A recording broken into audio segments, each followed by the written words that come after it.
mind now. Assalamualaikum warahmatullahi wabarakatuh. Kembali lagi dengan saya Siti Nurajijah. Di sini saya ingin menjelaskan tentang agensi teori. Pada tahun 1976, Jensen dan McLean menyatakan bahwa hubungan keagenan timbul karena adanya kontrak antara prinsipal dan agen yang mendelegasikan beberapa wewenang pengambilan keputusan kepada agen.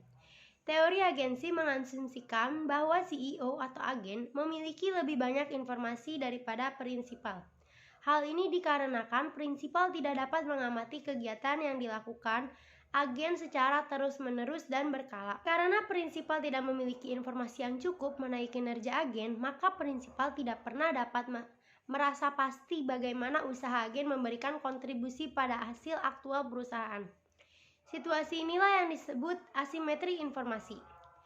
Menurut Ihsan, pada 2017, kontrak yang efisien adalah kontrak yang memenuhi dua faktor. Yang pertama yaitu agen dan prinsipal memiliki informasi asimetri. Artinya, baik agen maupun majikan memiliki kualitas dan jumlah informasi yang sama, sehingga tidak terdapat informasi tersembunyi yang dapat digunakan untuk keuntungan dirinya sendiri. Yang kedua, yaitu risiko yang dipikul agen berkaitan dengan imbal jasanya adalah kecil, yang berarti agen mempunyai kepastian yang tinggi mengenai imbalan yang akan diterimanya. Tapi pada kenyataannya, informasi simetri itu tidak pernah terjadi, karena manajer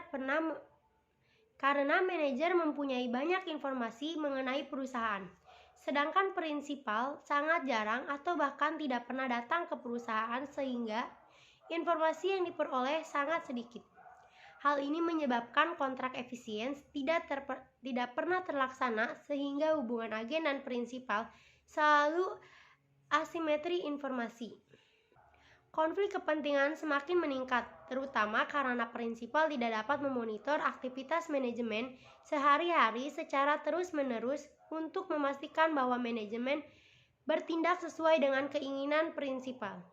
Konflik kepentingan antara pemilik dan agen terjadi karena kemungkinan agen tidak selalu berbuat sesuai dengan prinsipal sehingga memicu biaya keagenan atau agency cost. Biaya keagenan itu ada 3. Yang pertama yaitu biaya monitor yang dikeluarkan oleh prinsipal, biaya pengukuran dan evaluasi kinerja agen, biaya perencanaan dan penerapan indeks kompensasi manajer, biaya perencanaan dan penegakan peraturan pergantian manajer, serta biaya terkait ekuitas pihak luar. Yang kedua yaitu biaya bonding yang ditanggung oleh agen. Manfaat bagi manajer dalam kaitan dengan yang kedua yaitu biaya bonding yang ditanggung oleh agen. Manfaat bagi manajer dalam kaitan dengan uang atau pecuniary dan tidak terkait uang atau non-pecuniary. Biaya strukturisasi keuangan, biaya terkait kovenan dan beberapa pembatasan perilaku manajerial oleh pihak luar, biaya reorganisasi, kas yang ditahan, serta biaya kerugian investasi.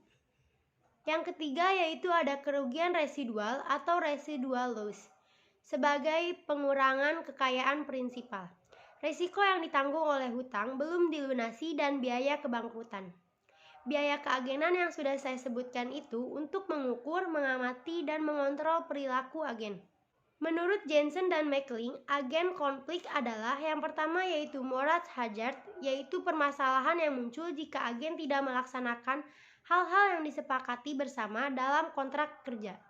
Yang kedua yaitu adverse selection, yaitu suatu keadaan di mana pemegang saham tidak dapat mengetahui apakah suatu keputusan yang diambil oleh manajemen didasarkan pada informasi yang telah diperolehnya atau terjadi sebagai kelalaian dalam tugas. Menurut Eisenhardt pada 1989 menyatakan bahwa teori keagenan menggunakan tugas asumsi sifat manusia, yaitu manusia pada umumnya mementingkan dirinya sendiri atau self-interest. Manusia memiliki daya pikir terbatas mengenai persepsi masa mendatang atau bounded rationality. Dan manusia selalu menghindari risiko atau risk adverse ketika tidak semua keadaan diketahui oleh semua pihak dan sebagai akibatnya Ketika konsekuensi-konsekuensi tertentu tidak dipertimbangkan oleh pihak-pihak tersebut, hal ini mengakibatkan adanya ketidakseimbangan. Ketidakseimbangan informasi ini yang dimiliki oleh prinsipal dan agen. Agen mempunyai lebih banyak informasi mengenai kapasitas diri, lingkungan kerja, dan perusahaan secara keseluruhan. Sedangkan prinsipal tidak mempunyai informasi yang cukup tentang kinerja agen. Ketika tidak semua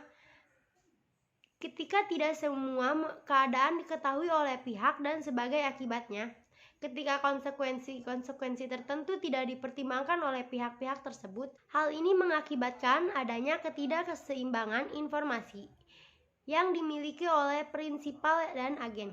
Ketidakseimbangan ini disebut asimetri informasi.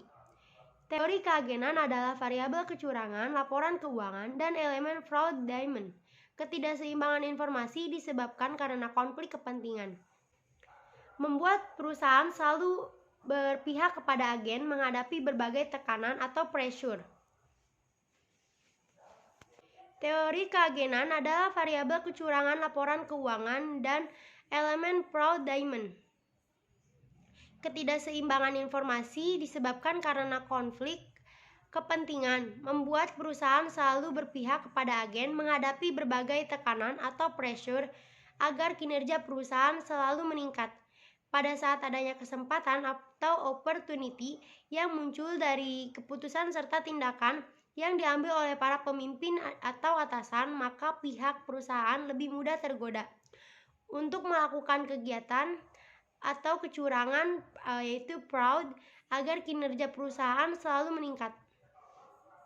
Mungkin hanya itu saja yang dapat saya sampaikan, kurang lebihnya mohon maaf. Sekian dari saya, wassalamualaikum warahmatullahi wabarakatuh.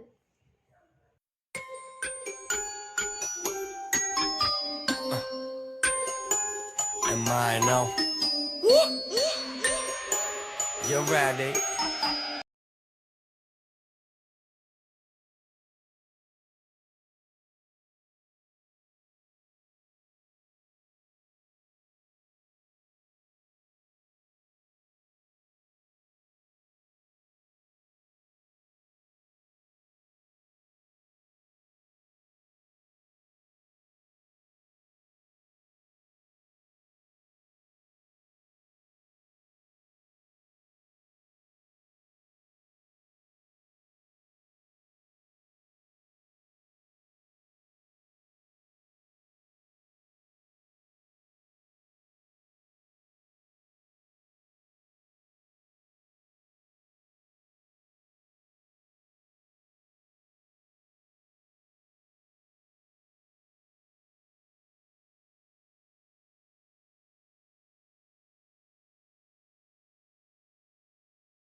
Am I now?